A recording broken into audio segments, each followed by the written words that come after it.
So what's the difference between a regular painting and a phenomenal painting? I think it's about how it pulls you in, how it grabs you. And we're going to learn about that today. And we've got a specialist, Michelle Held, is going to be with us. Michelle, tell me what you're going to do today. I'm going to hopefully teach and inspire and ignite your fire. And we are going to learn luminous paintings, put a lot of vibrancy in them.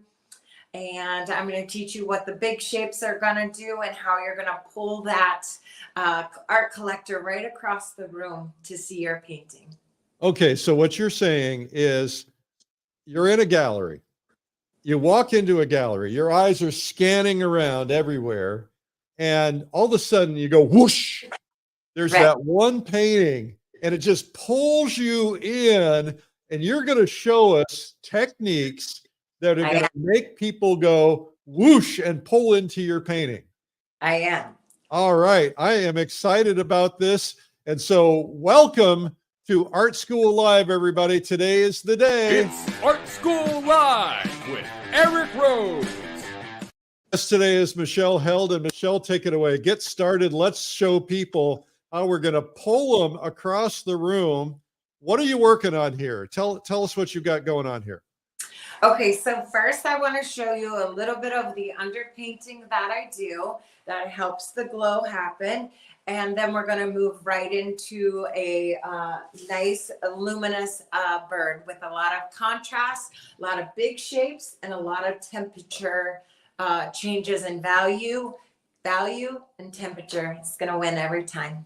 Okay, so, you're using words, the big words. I don't understand any of those big words. I'm just a guy, right? So explain, what does value mean and what does temperature mean? Because when I think temperature, I'm like sticking something in my mouth and looking at, see what it does. Right. I was that way too. It was not too, well, it's been a while now. I guess I learned this, but first of all, the value wins. Color gets the credit. We've all heard all that. It's true. It's true. It's true. Every class I teach, we start with the value scale, and people say, I already know the black and white. I already know the value scale. And what's exciting is when they figure out, maybe I didn't know as much as I thought. So my job is to play translator here. And so what she's referring to is there is the darkest dark would be black, and the whitest white would be white. And then it gets a little grayer and grayer and grayer as you go up the scale. I wish I had one to show you guys. That's what we refer to by values. There's about 9 or 10 of them, different scales. Okay, now talk to me about temperature as it relates to color. What's that all mean? Okay, so today I'm going to be talking about a lot about the temperatures in white. Is white really white? And how warm is it? How cool is it? But none of those matter unless you're putting it beside the other thing. It really relates to how cool this is beside, this could also be a cool color. And is this one cooler? Is this one warmer? And that's how we get to that. Okay, so I found that stuff, I'm going to translate again because I found that stuff all very confusing when I was first starting to paint. And the instructor would say, make it cooler, make it warmer. And I didn't know what that meant. So when there are colors that are really warm, like a red, orange is like really, really warm. And there are colors that are really, really cool, like a blue, but a certain blue, because some blues have some warmth in them. Right. So you're going to kind of show us how that goes and tell me why that's important to understand. I think important, it evokes an emotion to someone. My paintings typically lend warmer. Some others lend cooler. Of course, we can all paint a cooler, rainy day or seascape or a cooler landscape. We might choose that side of the palette to stay cooler. However, I live in Florida, I'm in Sarasota. Things are pretty warm here. And I tend to lean on that warmth that people fall in love with. Okay. I live in Florida too, part of the time. So awesome. Well, let's do this. Let's get teaching. Okay, perfect. I'm going to move the camera in here a little closer, actually a lot closer. Whoa, it's so close to me, so that you can see. I just want to really quickly show you a little bit of the importance of the underpainting. Can you see that okay, Eric? Yeah, we can see it. Now, I want to translate again. What's an underpainting? Okay, so I am trying to establish the value scale. So this is perfect timing for us to explain what the value is. So some people, it's kind of scary to start with white. I use a transparent red oxide often. You know, I may be up north where I'm choosing more of a quinacridone or something like that. But I do appreciate a nice warm glow on my paintings. So I may start out with something that looks like this, right? But the secret to the glow that I'm going to show you today is often, let's say this is a wing, if you will. I know where I want that glow. So even in my underpainting, I might start to build that temperature change by adding maybe a little Indian yellow in there. And then when I come back down and I'm patting this down, I'm already establishing where some warmth in the painting might be. Okay, so if you guys are just tuning in, Michelle Held is showing us how to pull somebody in from across the room. And if you use the techniques she's going to do here, you're golden, baby. You're golden. All Yes, right. yes, yes. Okay, super exciting. So in the underpainting, I use things, I also want you to know this. I use things like Q-tips. I might use the squeegee in this fact. I might build a bridge with a squeegee or what have you. So it's all those fun things that you can do in the underpainting and establish the value. But Okay. for this show, I went ahead and I'm just going to zoom you back a little bit. I did this underpainting of this nice egret preening itself. And we're going to work on a section of this today to show you some glow. Okay. Ready? All right. Yeah. All right. So often my bird paintings are sought after. I would have to say really soft edges is an important to turning the form as well. So if you were to spell this all out instead of indicate, if you will, illustrate it instead of I've indicated these, then you're going to end up with a really tight painting. If you try to indicate as opposed to illustrate, you're going to stay looser. Okay. Okay. All right. So I'm going to start with around the edge. This is still a little wet. So I'm going to start with darkening the value around. I think my picture, my photograph is around on our screen. We were going to share that. So often with anything that you want to softly have a soft edge, I try to layer some darks in there in a loose manner, if you will. I'm going to get some darks laid in because when I make some nice loose evocative brush strokes, sometimes I want to leave them. And if I have to cut back too much, then I won't have that soft edge that I'm looking for. The other thing I want everybody to notice is when you put a dark next to a light, it makes the light stand out more. So much more. The high contrast, you know, I love Soroya's work. I was able to, as you did, go play in Madrid this summer. And what I noticed a lot was that he's using the top of the value scale and the bottom of the value scale. Did you notice that too? Yep. I love that. And in saying that, another trick that I have, Eric, is often in plein air when I'm teaching at any level, the light's moving. So often I have my students put an arrow here. And that way, once the light's moved halfway through the day, you still know where your light source is coming from. Good little tip there. Yeah. Okay. That arrow will disappear later. Yes, absolutely. But chasing the light is easy to do for everyone. And um, often when I'm mentoring or critiquing, I find that the light source has um, changed for some. And that's what I came up with to sort of keep everyone focused on the light source. So Michelle, I'm doing critiques on Fridays on this show. And Yes. the other day I noticed that the light sources were showing up from different directions Yes. because somebody had not established their light source, and they allowed to paint while the light was moving. So different parts were coming from different directions, which really tricks your brain. It does, doesn't it? So even you may have, if you're working a still life, you may have a secondary light source that's confusing you. So you need to choose, right? We want the light coming from this direction or this direction.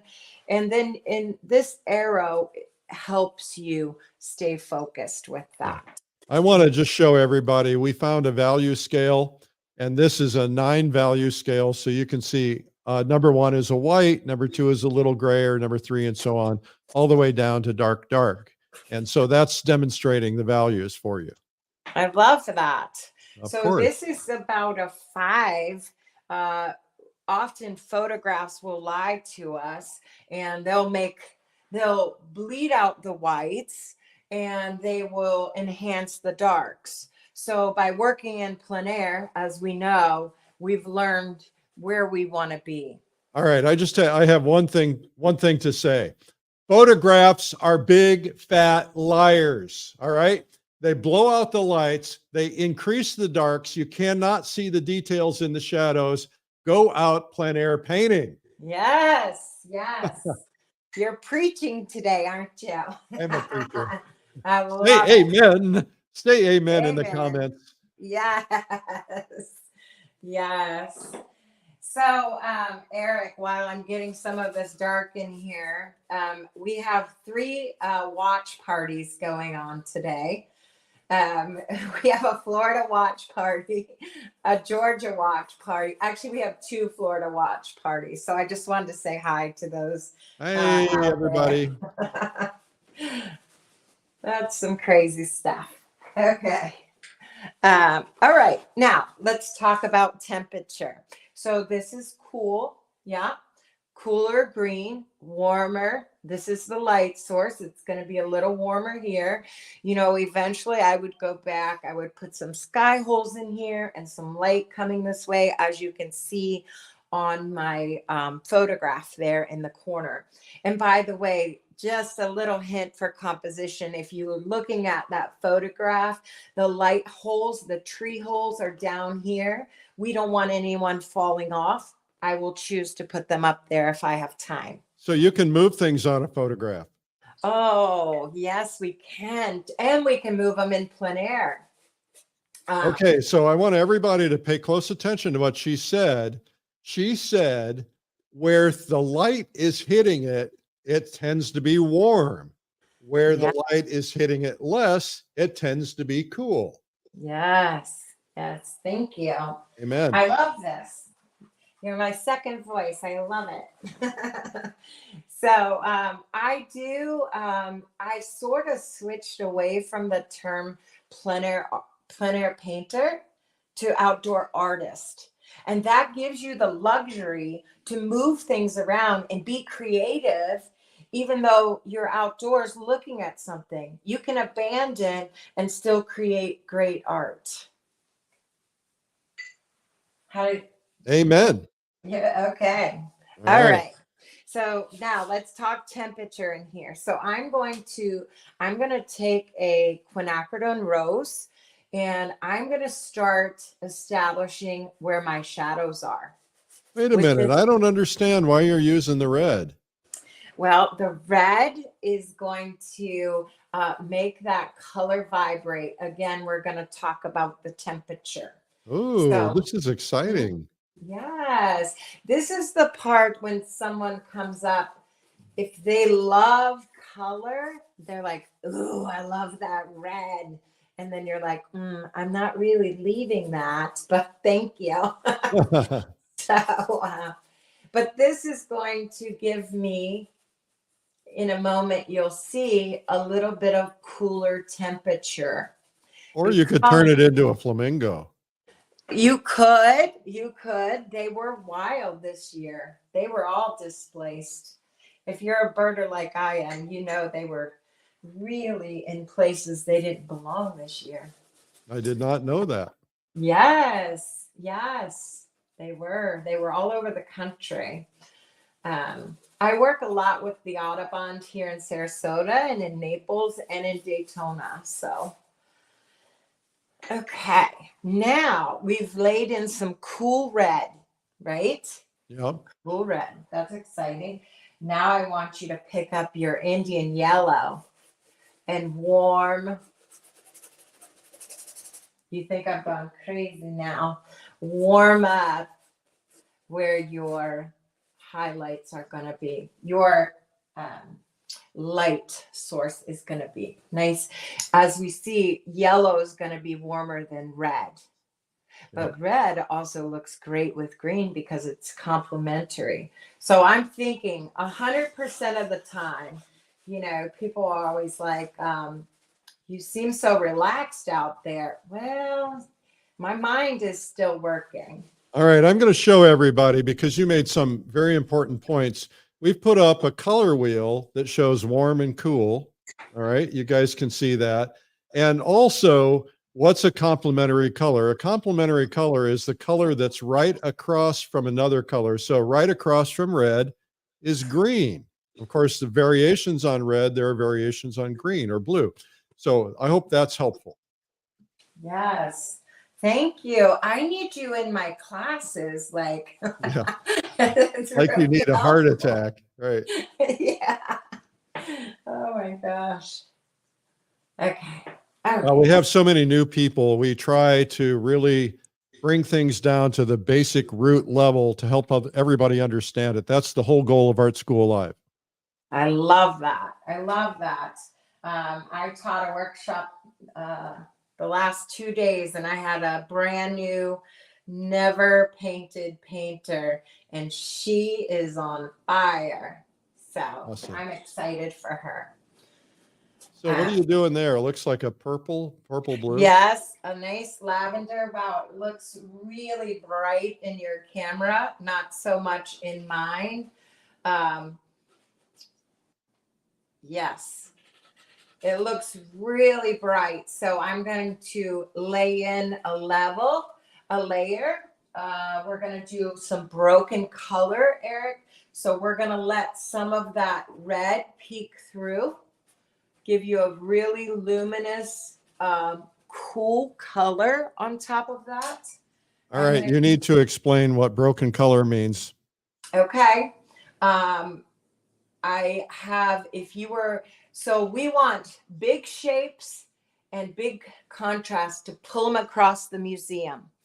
And then when you get up to the painting, you want to give them something to look at. So you want some interesting brush strokes, some interesting layers in color, and then they stay engaged in your painting and don't move right away to the next.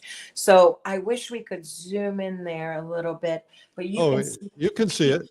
Can you see the peaks? Yeah, a little variation. So broken color is variations in color. Yes. Right. So all this work we've done to build up to that, I want the viewer to see it once they're really up close. I want them really leaning in to look at that, as we did Soroya's work in Madrid. There was so much to look at other than what you would see in print and online. because those photographs lie too, right? Did you happen to see the Sorolla plein air? Did they still have it up at the museum in Madrid upstairs? They did. I actually went just before your retreat. So it was absolutely, I was in tears the whole time. Yeah, it's a there. good time. It was a good time to go to Madrid, the 125th anniversary of his passing. Yes, amazing. Okay, so here I'm still just laying in. I know we just have a short time, so it feels like I'm jumping around. But what I want to get to is really how beautiful these colors canvas. All right. I'm using I'm using a mop brush. I know we're yeah. So All I'm right. using a very soft brush, a soft bristle brush. You're familiar with the brush I'm using, I'm sure. So it's a beautiful brush that doesn't lose its bristles. That's a mop. And you, it's hard to find this brush in a local art store. Yeah. Okay. Okay. I love soft edges. I'd rather paint the whole thing in soft edges until I get to where I need to crisp up an edge. So now I'm going to venture right into here, and I'm going to, I wish this was out of your way so you could just really focus right there. You know how long it takes to build a painting. And I'm going to put a little pressure in my first warm white layer. This is a white that has some lemon yellow in it. But as I push, I give a little pressure. And notice I'm not licking it. I'm not going back and forth and over blending like this. I'm just doing a little bit of pressure difference, which gives you also a different variation in brush stroke. Also letting some of that yellow peek up. You see that? Can you see I that? see it. Now, Awesome. somebody's got to be asking themselves, why bother go to all the trouble of this underpainting when you could just do those colors from the beginning? Because all of the, well, let me fill you in on a little bit of my background with historical restoration, faux finish murals, and things like that. I do have that background, but the strong reason is because I'm following my value structure. Okay, so this is the same value. If you take this painting here and you go back to what you saw in the very beginning, which was this, it would be the same value. And a lot of that stuff that you laid down underneath kind of shows through and creates a Oh, sense of three-dimensional and feel. it does. And when you put white over white, or even warm white over white, it's sort of dead, if you will. It's sort of flat.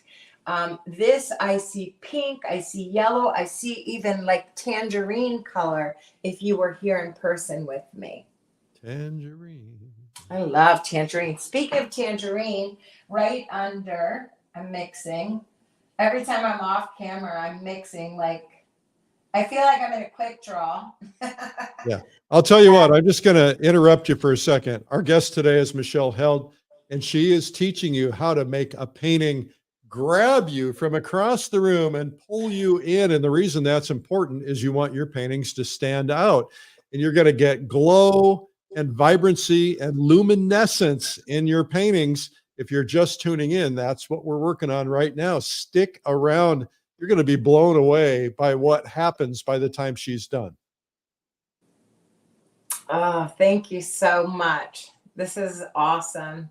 I'm so happy to be here today with everyone. And with watch parties. We love watch parties. Yes. Yes, my faithfuls. Yes, this is so exciting for them and me, and I'm going to be at the convention, which I'm really super excited about, as one of your field instructors. We're excited about it, but there aren't many seats left. Oh, I can't even imagine there's any seats left. Yeah, well, we had one cancel yesterday, so somebody needs to grab that one. Oh, I know some people who want to come. I'm going to put the word out. Yeah, somebody's husband had a heart problem, so that Oh. these things happen from time to time. So grab them while you can. Yes, yes. Okay, so right around this head, marks like this, these little things that I call myself a recovering perfectionist. Because, I used to want everything to be perfect. Now I want it perfectly imperfect, if you will.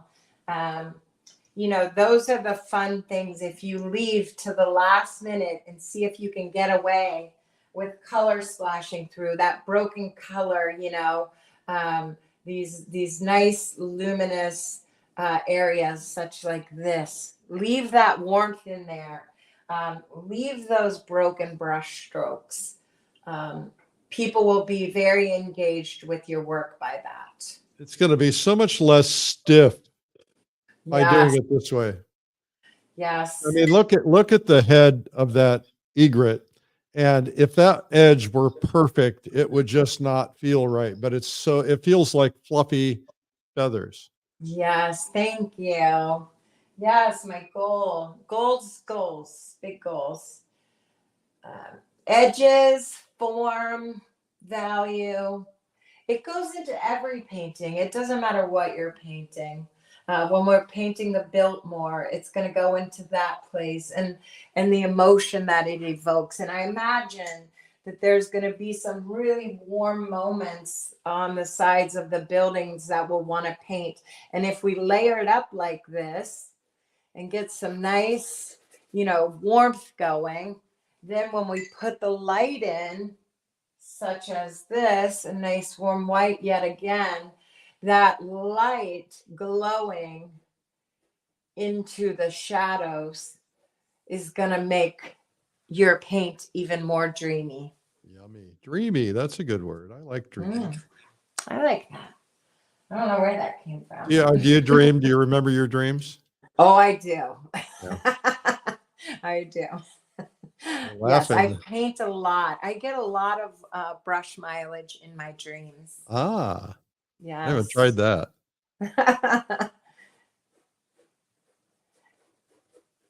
So as I go here, trying not to bore everyone with too much. There is nothing boring of what you're doing. Thank you. I will tend to start to challenge myself to pull out the old palette knife and really evoke some light in there and see what I can get away with. Yeah, it's starting to really light up here. Hopefully you're seeing it there. Well, that was a good lesson. Yes. Just watching how that impacted everything. Yes. I love to use the tools. There's so many wonderful tools out there. Maybe even right here in the middle, I'm going to hit a little lemon before. So we've got the transparent oxide red, then we've got Indian yellow. I might choose to really brighten up that middle with a little lemon yellow and see what happens. Don't be scared to use paint. You've got to get paint on there, especially for the whites, especially for the lights, your highlights. You can go a little thinner in these darks and in your shadows. I love the thinness. It will also dance your eye around and give you a very rhythmic movement there. But when we go to lay some white on there, some light, imagine if this was the side of a building and you did this and you just pulled that, rough exterior on that building and you want that pow in the light, you can get it that way. A little softer over here. Also, if you're having a tough time getting more paint on your canvas, you want to hold your brush like this, not like a pencil. You'll never get the amount of paint that you get like a pencil as you do a shovel, if you will.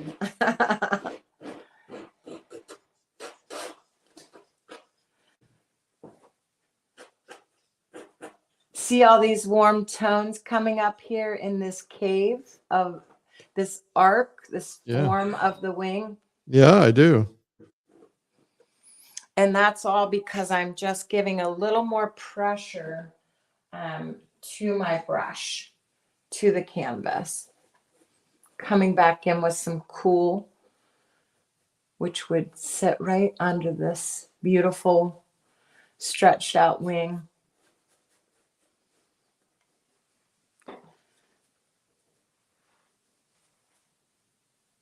I do paint a lot in plein air of wildlife. I was in the Adirondacks a couple years ago and painted a lot of the geese up there.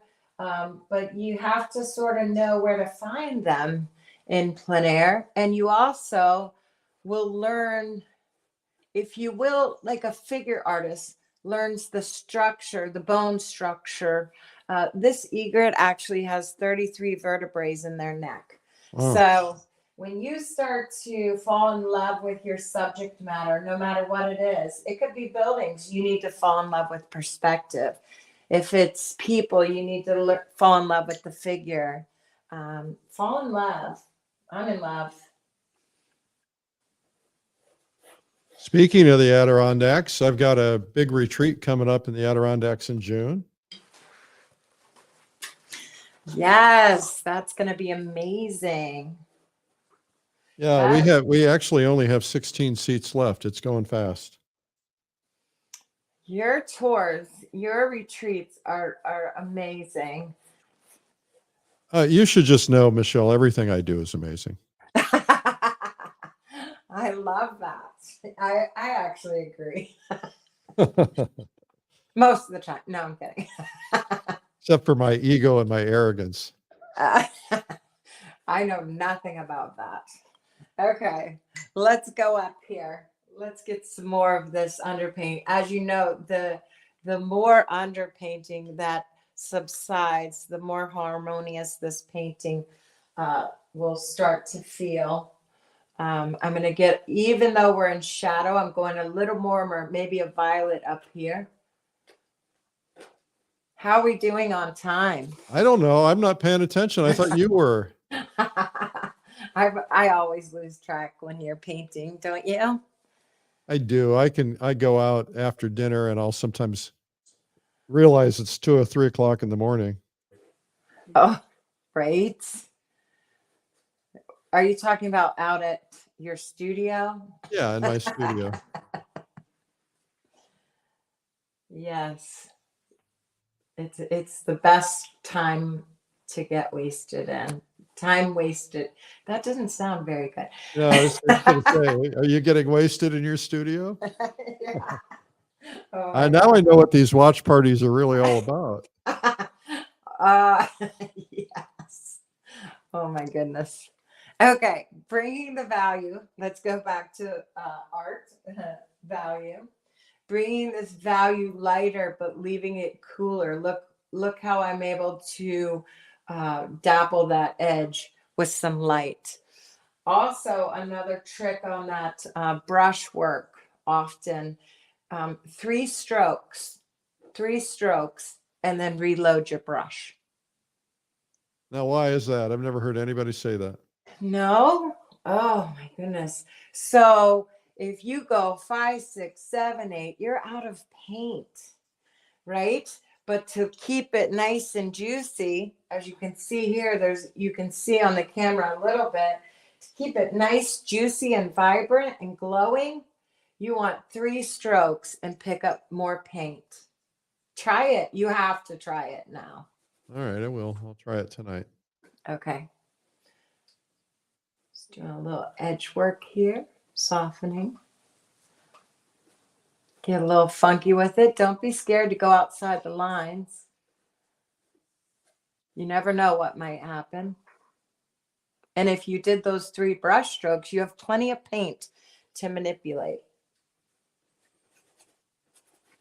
Looks like you're scooping up a lot of paint when you pick up paint.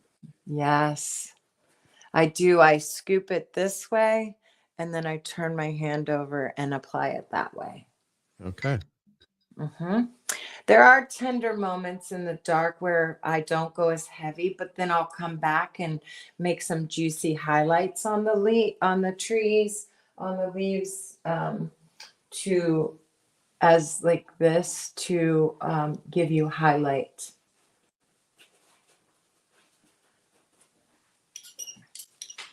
Okay. Hey, if you guys are loving this like I am, say so. Put a love, you give them a little love or put a comment in. Tell us also where you're watching from. Yes.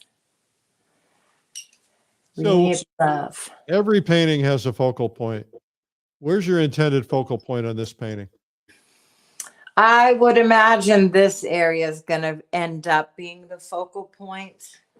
I keep looking at the camera and seeing how bright it looks. I'm going to switch another light off of in my studio and see if you can see a little better what I'm seeing here. All right. Switch that light a little. Oh, we have an assistant. Yes, we have friends. You know, you can't do everything. Yes, You have friends? we do. She may be the one pulling that seat up in the Now we're seeing the back of your head. Oh, there we go. oh, sorry. Does not seem to have made much difference. No, you like the light on? Okay. No, it's okay either way. Okay, good. So I would say through here is going to be your focal. It's actually, you know, it embodies the big shape. And, you know, maybe down here where the darkest dark and the lightest light, I would start to manage this whole scene now. Let me do a little work right here. Every now and then, if I feel like I've gotten a little too precious with the paint, I might just take and fluff some out. There are no rules, no rules. And there's so much paint that you can do that. Now I've made that feel kind of moody, if you will, a little Moody. moody, yes. Well, it also, that lost edge is really beautiful. Thank you. Don't you love a lost edge? I mean, well, I'm always looking to find them, but I can never find them because they're lost. Sorry. I'm sorry. That was good. It's time for groaners.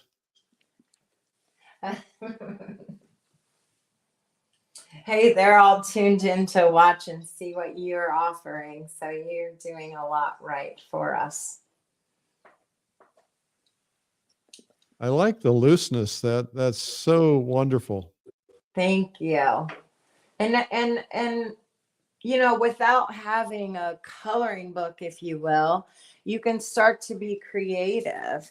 You know, you're not counting how many feathers. There are realists, you know, photorealism painters out there that need to count the boards but I just want to evoke a feeling of light and energy and love coming off of there. Love. I need a soundtrack of you, Eric. Very white. Yes. I love me some Barry White. Okay.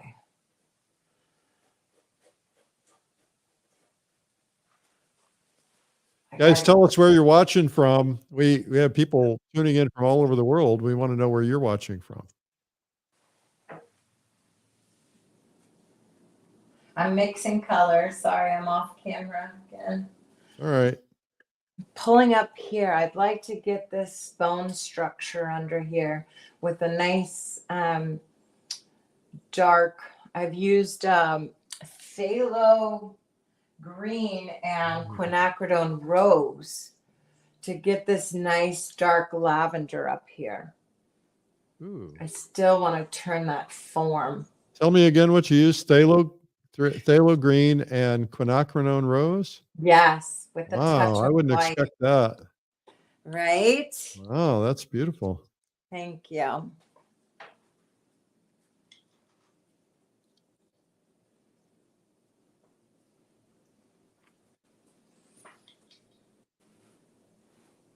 Does everyone feel like they're in a quick draw with you, Eric?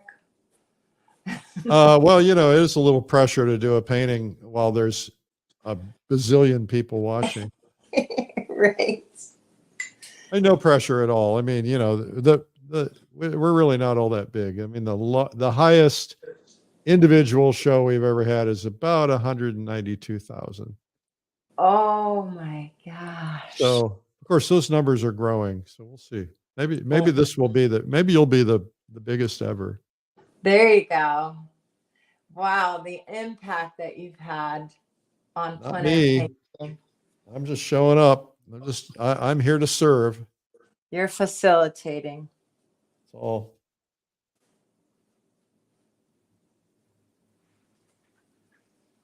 Ah, this is lovely. Lovely, lovely, lovely. Thank you.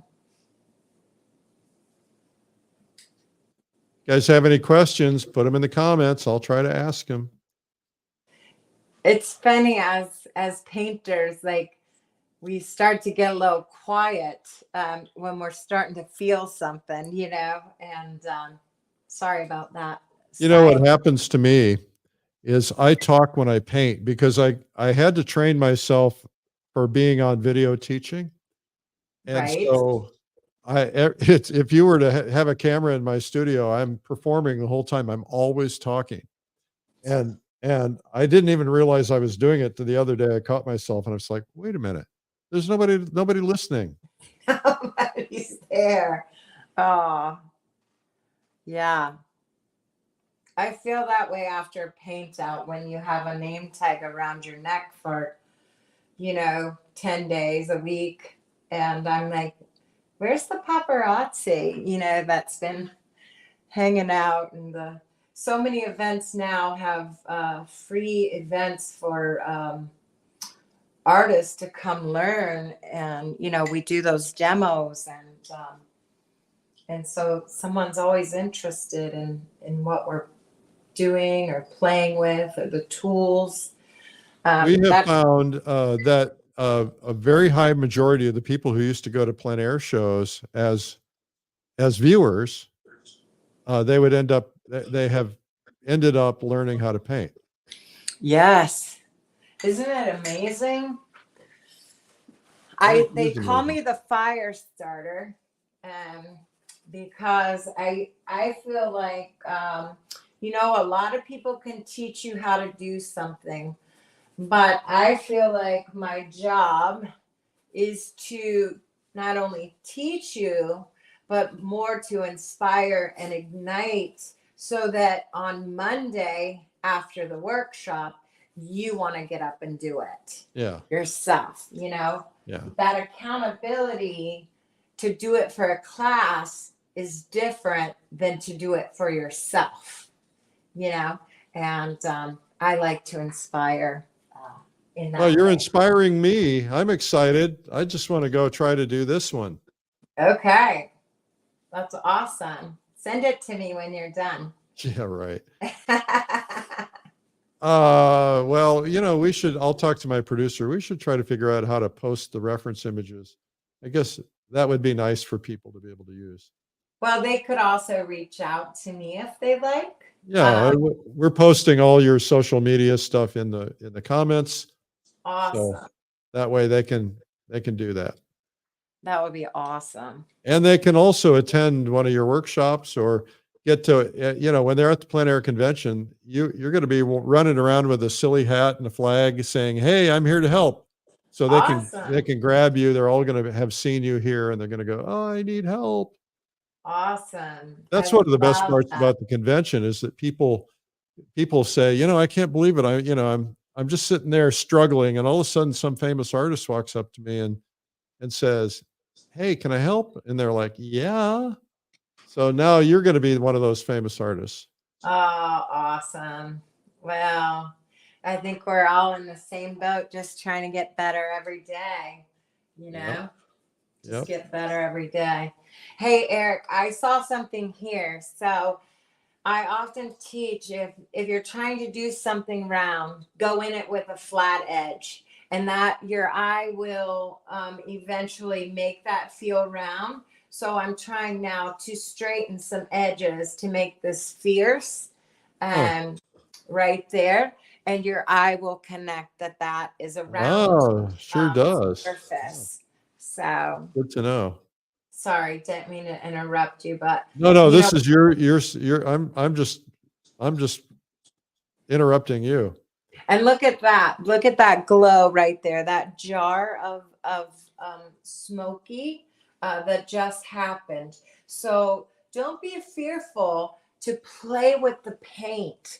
I'm teaching, so I'm talking and painting. But then while you're talking, I tend to start to play, and I tend to. Michelle, do us a favor, because I missed that. Would you just Okay. show us how you got a glow? Yes. So I took and I was decided I need some straight edge here. So by the pressure of the brush, because there's still paint in there, because of the 3 strokes of paint, I'm able to come down to that yellow, to that transparent red oxide, and I'm able to leave that because the surface still has paint on it, just not as much as other places. Yeah, that was really remarkable. Thank you.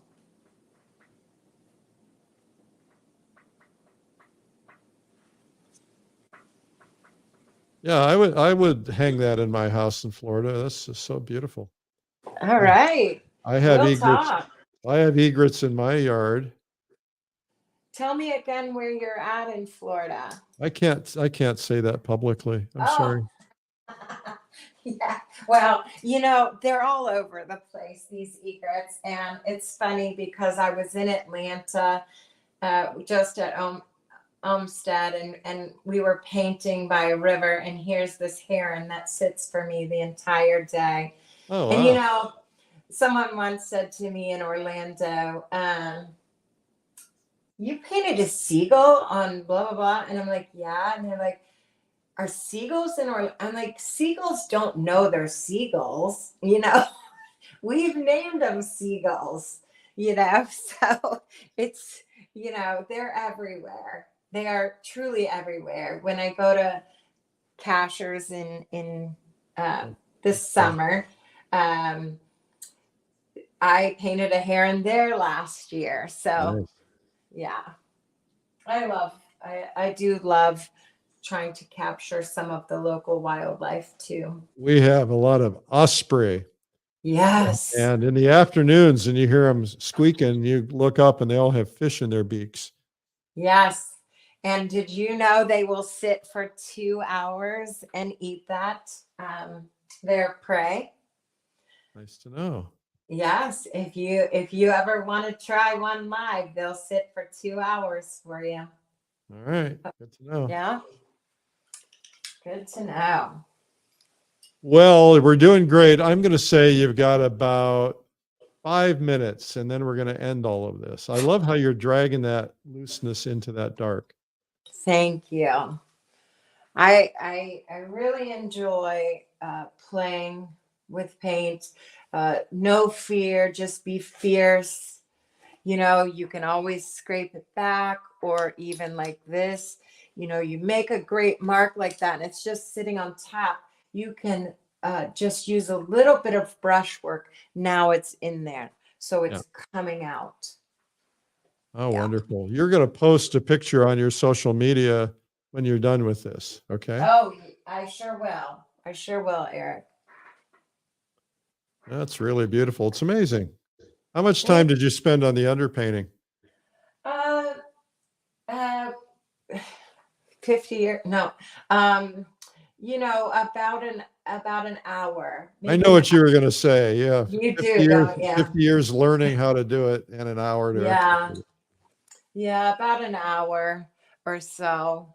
I just wanted to get right to painting, you know. I mean, I love them in this state sometimes, Charlie Hunter, in a nice tonal state. But then when you get luminous paint on here, I mean, nothing is as beautiful as nice, juicy, thick paint. So, Well, I can tell you that that's going to grab somebody from across the room. oh, thank you. When they see it in my living room, they're going to be like, what's that over there? Yes. Oh, well, that sounds like a dream to me. That's really nice the way you did those edges, made some of the edges sharp, Here the feather edges. Yeah. and then lost. Yeah. I Yeah, like that. thank you. Yeah. Very I'll fun. probably I've learned a lot from you today, Michelle. thank you. Oh my gosh, thank you so much. I look forward to inspiring and teaching at the convention with you, being on Awesome. staff. There's that glow again. When you do those lost edges, you get that glow. Yes. And do you notice that like it's sort of something that my hand sort of does there? So I don't tell you, you kind of have to just watch it, but I think you can rewatch this, right, Eric? Oh, yeah.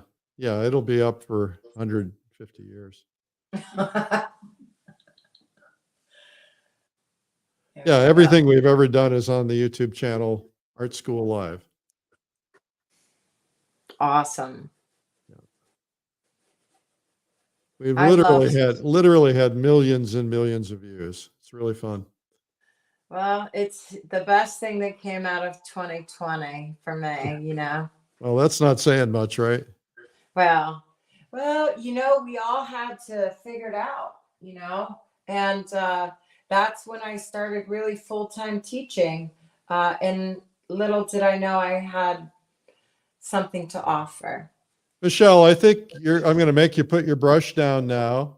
Everybody's going to go, oh, but I think you need to come back on camera because we're going to have to wrap it up.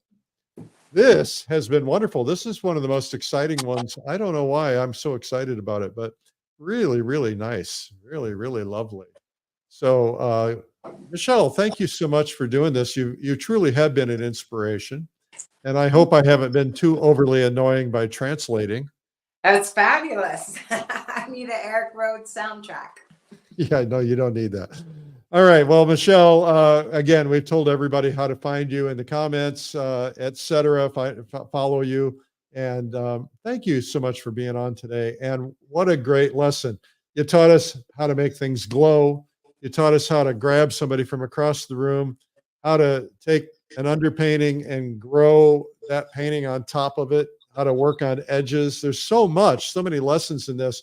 Everybody needs to watch this 2 more times. I know I'm going to watch it at least 1 more time because there's so much in here. You are a great teacher and a great inspiration. Thank you so much. Thank you so much. I really appreciate your time. No, we love your time. And last words?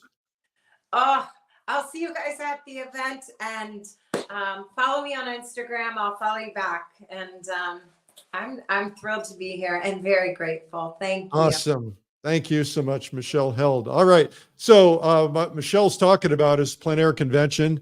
It's coming up in Cherokee, North Carolina, near Asheville.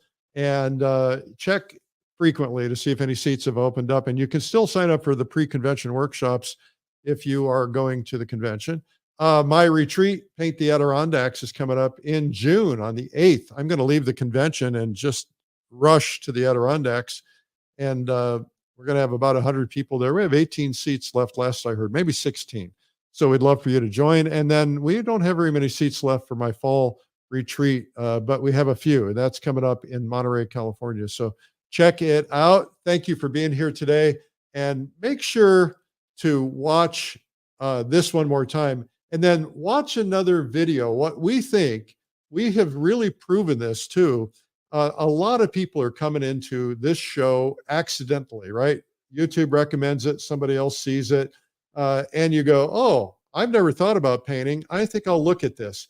If you watch 5 different programs, just 5 of them, it will give you the confidence you need to say, you know what, I can do this. I can become an artist. I can become a painter. I can learn to draw. And if you go back to the YouTube channel Art School Live and you find all the different things there, you can find how to paint literally anything, and it's all free. Now we have videos that we do professionally that are not done from people's iPhones, that are at painttube.tv, and we have a channel on Roku and Apple TV and others. We need to get those logos on that slide. And anyway, we have a lot of things from the world's top artists that we can give you lots of depth, but this is a great way to start. And we are honored. When I started painting, it was a disaster. I got bad instruction. I got frustrated. I gave up a lot. And then when I found the way to learn, I've been focusing my entire life on helping others learn. So welcome to the family. I'm Eric Rhodes. Bye-bye.